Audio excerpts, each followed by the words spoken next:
Iran ವಿರುದ್ಧ ಹುಂಕರಿಸಿದ Israel ಯಾವುದೇ ಕ್ಷಣಕ್ಕೂ ಇರಾನ್ ಮೇಲೆ ದಾಳಿ ಮಾಡುವ ಸಾಧ್ಯತೆ ಇದೆ. ಪ್ರತೀಕಾರವನ್ನ ತೀರಿಸಿಕೊಳ್ಳುವುದಕ್ಕೆ ಇಸ್ರೇಲ್ ಪ್ಲಾನ್ ಮಾಡ್ತಾ ಇದೆ. ಯಹೂದಿಗಳ ರಾಷ್ಟ್ರ ಇಸ್ರೇಲ್ ಇರಾನ್ ಯಾವಾಗ ದಾಳಿಯನ್ನ ಮಾಡ್ತೋ, ಮಿಸೈಲ್ಗಳ ಮೂಲಕ ದಾಳಿಯನ್ನ ಮಾಡ್ತೋ, ಸುಮಾರು 200ಕ್ಕೂ ಹೆಚ್ಚು ಮಿಸೈಲ್ಗಳು ಇಸ್ರೇಲ್ನ ರಾಜಧಾನಿಯ ಮೇಲೆ ಯಾವಾಗ ದಾಳಿಯನ್ನ ಮಾಡಿದ್ರು, ಆಗ ಇಸ್ರೇಲ್ ಕೆರಳಿ ಕೆಂಡವಾಗಿದೆ. ಮಧ್ಯಪ್ರಾಚ್ಯದ ದೇಶಗಳಲ್ಲಿ ಈಗ ಯುದ್ಧದ ಕಾರ್ಮೋಡ ಕವಿತಾ ಇದೆ. ಜಗತ್ತಿನಲ್ಲಿ 3ನೇ ಮಹಾಯುದ್ಧ ಆರಂಭ ಆಗುತ್ತಾ? 2 ಮಹಾಯುದ್ಧವನ್ನ ಕಂಡಂತ ವಿಶ್ವ ಯುದ್ಧ ಅಂತ ಹೇಳಿದರೆ ಎಲ್ಲರೂ ಕೂಡ ಭಯ ಪಡ್ತಾರೆ. ಹೀಗಿರುವಾಗ ಇಸ್ರೇಲ್ ಮತ್ತು ಇರಾನ್ ನಡುವೆ 3ನೇ ಮಹಾಯುದ್ಧ ಏನಾದರೂ ಆರಂಭ ಆಗುತ್ತಾ? ಯುದ್ಧದ ಕಾರ್ಮೋಡ ಈಗ ಕವಿದಿದೆ ಮಧ್ಯಪ್ರಾಚ್ಯ ದೇಶಗಳಲ್ಲಿ.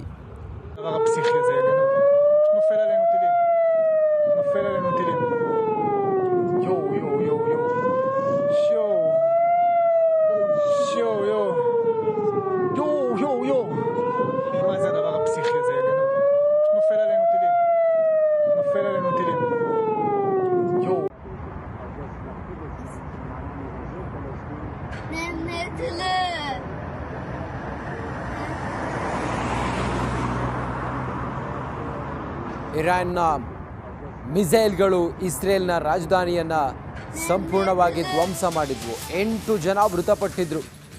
ಇರಾನ್ ಪರಮಾಣು ನೆಲೆ ಮೇಲೆ ದಾಳಿಗೆ ಇಸ್ರೇಲ್ ಪ್ಲಾನ್ ಮಾಡಿದೆ. ಇಸ್ರೇಲ್ ಇರಾನ್ ಉದ್ವಿಗ್ನತೆ ನಡುವೆ ಬೈಡನ್ ಮಹತ್ವದ ಹೇಳಿಕೆಯನ್ನು ಕೊಟ್ಟಿದ್ದಾರೆ. ಇರಾನ್ ಅಣುಬಾಂಬ್ ನೆಲೆ ಮೇಲೆ ಇಸ್ರೇಲ್ ದಾಳಿ ಮಾಡಬಾರದು.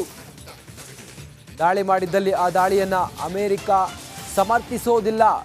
ಇಸ್ರೇಲ್ಗೆ ಖಡಕ್ ಸಂದೇಶವನ್ನು ಅಮೆರಿಕ, ವಿಶ್ವದ ದೊಡ್ಡಣ್ಣ ಅಮೆರಿಕ ಅಧ್ಯಕ್ಷ ಜೋ ಬೈಡನ್ ನೀಡಿದ್ದಾರೆ. ಇರಾನ್ ಪರಮಾಣು ನೆಲೆ ಮೇಲೆ ದಾಳಿ ಮಾಡಿದರೆ ನಾವು ಅದನ್ನು ಸಮರ್ಥಿಸಿಕೊಳ್ಳೋದಿಲ್ಲ. ಇಸ್ರೇಲ್ ಇರಾನ್ ಉದ್ವಿಗ್ನತೆಯಲ್ಲಿ ಹೀಗಿರಬೇಕಾದ್ರೆ ವಿಶ್ವದ ದೊಡ್ಡಣ್ಣ ಅಮೆರಿಕ ಪ್ರತಿಕ್ರಿಯೆಯನ್ನು ಕೊಟ್ಟಿದೆ. ಇಸ್ರೇಲ್ ಪ್ರತೀಕಾರವನ್ನು ತೀರಿಸಿಕೊಳ್ಳೋದಕ್ಕೆ ಹವಣಿಸ್ತಾ ಇದೆ. ಅದು ಭೀಕರ ಆಗಿರುತ್ತೆ ಅನ್ನೋದ್ರ ಬಗ್ಗೆ ಒಂದಿಷ್ಟು ಆತಂಕ ಇದೆ. ಹೀಗಿರುವಾಗ ಇರಾನ್ನ ಅಣುಬಾಂಬ್ ನೆಲೆ ಮೇಲೆ ಏನಾದರೂ ದಾಳಿ ಮಾಡಿದರೆ ಅದನ್ನು ನಾವು ಯಾವುದೇ ಕಾರಣಕ್ಕೂ ಕೂಡ ಸಮರ್ಥಿಸಿಕೊಳ್ಳೋದಿಲ್ಲ ಅನ್ನೋದನ್ನು ಹೇಳಿದೆ.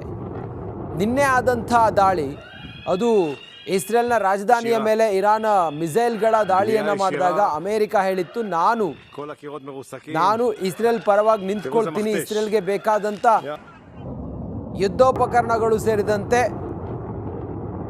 ಇಸ್ರೇಲ್ಗೆ ಶಕ್ತಿಶಾಲಿಯಾಗಿರುವಂಥ ಇಸ್ರೇಲ್ಗೆ ನಮ್ಮ ಸೈನ್ಯವು ಕೂಡ ಇನ್ನಷ್ಟು ಬಲ ತುಂಬುತ್ತೆ ಅನ್ನೋದನ್ನು ಹೇಳಿತ್ತು.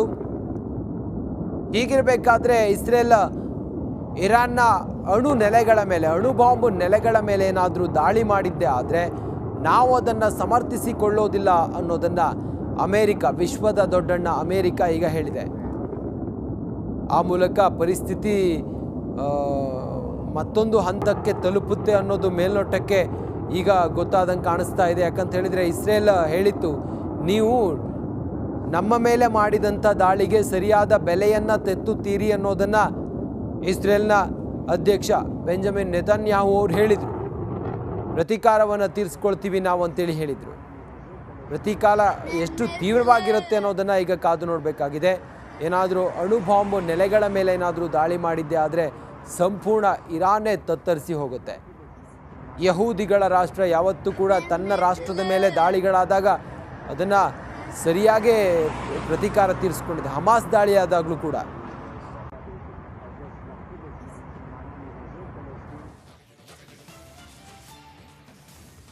ಇಸ್ರೇಲ್ ಮೇಲೆ ಇರಾನ್ ರಣಭೀಕರ ದಾಳಿಯನ್ನು ಮಾಡಿದೆ.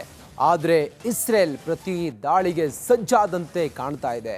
2 ಮದಗಜಗಳ ಕಾಳಗ 3ನೇ ಮಹಾಯುದ್ಧಕ್ಕೆ, ವಿಶ್ವ ಯುದ್ಧಕ್ಕೆ ಕಾರಣವಾಗುತ್ತಾ ಅನ್ನೋ ಆತಂಕ, ಭಯ ಎಲ್ಲವೂ ಶುರುವಾಗಿದೆ.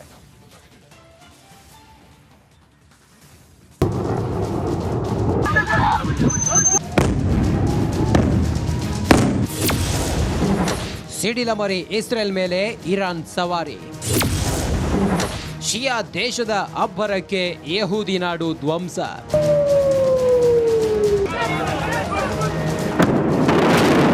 ಇಸ್ರೇಲ್ ಇರಾನ್ ಒಂದು ಯಹೂದಿ ದೇಶ, ಇನ್ನೊಂದು ಶಿಯಾ ಮುಸಲ್ಮಾನರ ದೇಶ. ಅವರನ್ನ ಕಂಡ್ರೆ ಇವರಿಗಾಗಲ್ಲ, ಇವರನ್ನ ಕಂಡ್ರೆ ಅವರಿಗಾಗಲ್ಲ. ಸದಾಕಾಲ ಒಂದಿಲ್ಲೊಂದು ಕಾರಣಕ್ಕೆ ಕಿತ್ತಾಡೋ ದೇಶಗಳು ಕೊನೆಗೂ ಎದುರು ಬದ್ರು ನಿಂತಿವೆ, ಯುದ್ಧ ಸಾರಿವೆ.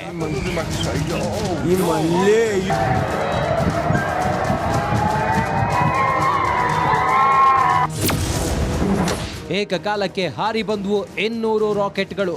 ಇರಾನ್ ದಾಳಿ ಮಾಡಬಹುದು ಅಂತ ಅಮೆರಿಕ ಗುಪ್ತಚರ ದಳ ಇಸ್ರೇಲ್ಗೆ ಮುನ್ಸೂಚನೆ ನೀಡಿತ್ತು. ಅದಾಗಿ ಕೆಲವೇ ಗಂಟೆಗಳಲ್ಲಿ ಇರಾನ್ ಭಯಾನಕ ದಾಳಿ ನಡೆಸಿತು.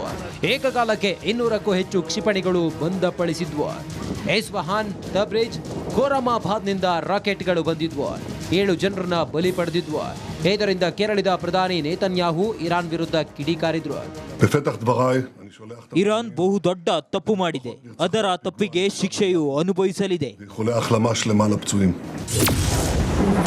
ನಸ್ರುಲ್ಲಾ ಹತ್ಯೆ ಪ್ರತೀಕಾರಕ್ಕೆ ಮುಂದಾದ ಇರಾನ್. ಹೆಜ್ಬುಲ್ಲಾ ಉಗ್ರ ಹಸನ್ ನಸ್ರುಲ್ಲಾನನ್ನ ಹತ್ಯೆಗೈದು ಸಿಹಿ ಹಂಚಿ ಸಂಭ್ರಮಾಚರಣೆ ಮಾಡುತ್ತಿದ್ದ ಇಸ್ರೇಲ್ ಅನ್ನ ಕಂಡು ಇರಾನ್ ಕೆರಳಿತ್ತು. ಅರಮನೆಯಲ್ಲಿ ಪೈಜಾಮಾಗೆ ಹತ್ತರ್ ಹಾಕೊಂಡು ಗಡ್ಡ ನೀವುತ್ತ ಕುಳಿತಿದ್ದ ಅಲಿ ಖೊಮೇನಿ ತನ್ನ ಆಪ್ತನ ಸಾವಿನ ಸುದ್ದಿ ಕೇಳಿ ಯಾ ಅಲ್ಲಾ ಅಂತ ಕೂಗಿದ್ದ. ಅಂದೇ ಇಸ್ರೇಲ್ ಪ್ರಧಾನಿ ಬೆಂಜಮಿನ್ ನೇತನ್ಯಾಹು ನೀನೇ ನೆಕ್ಸ್ಟ್ ಟಾರ್ಗೆಟ್ ಅಂತ ಸುಳಿವು ಕೊಟ್ಟಿದ್ದ.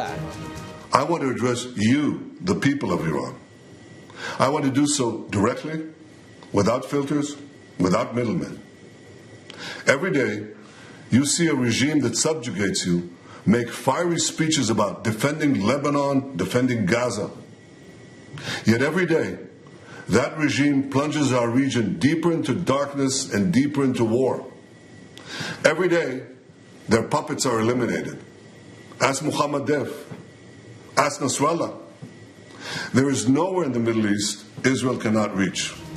ಯಹೂದಿಗಳ ಪುಟ್ಟ ದೇಶ ಇರಾನ್ಗೆ ಮುಂದೆ ದೊಡ್ಡ ಮಟ್ಟದ ಶಾಕ್ ಕೊಡುವುದು ಪಕ್ಕಾ ಅಂತ ತಜ್ಞರು ಎಚ್ಚರಿಕೆ ಕೊಟ್ಟಿದ್ದಾರೆ. News desk, republic Kannada. ಕಲುಷಿತ ಗಾಳಿ ಹಾಗೂ ಆರೋಗ್ಯದ ಸಮಸ್ಯೆಗಳ ಕುರಿತು ಅಧ್ಯಯನಕ್ಕೆ ಸರ್ಕಾರ ಮುಂದಾಗಿದೆ. ವಾಯು ಮಾಲಿನ್ಯದಿಂದ ಕ್ರೋನಿಕ್ ಅಬ್ಸ್ಟ್ರಕ್ಟಿವ್ ಪಲ್ಮನರಿ ಡಿಸೀಸ್ ಎಲ್ಲೆಲ್ಲಿ ಹೆಚ್ಚಾಗ್ತಾ ಇದೆ ಅಂತ ಸಂಪೂರ್ಣ ಅಧ್ಯಯನಕ್ಕೆ ರಾಜೀವ್ ಗಾಂಧಿ ಆಸ್ಪತ್ರೆ ಮುಂದಾಗಿದೆ.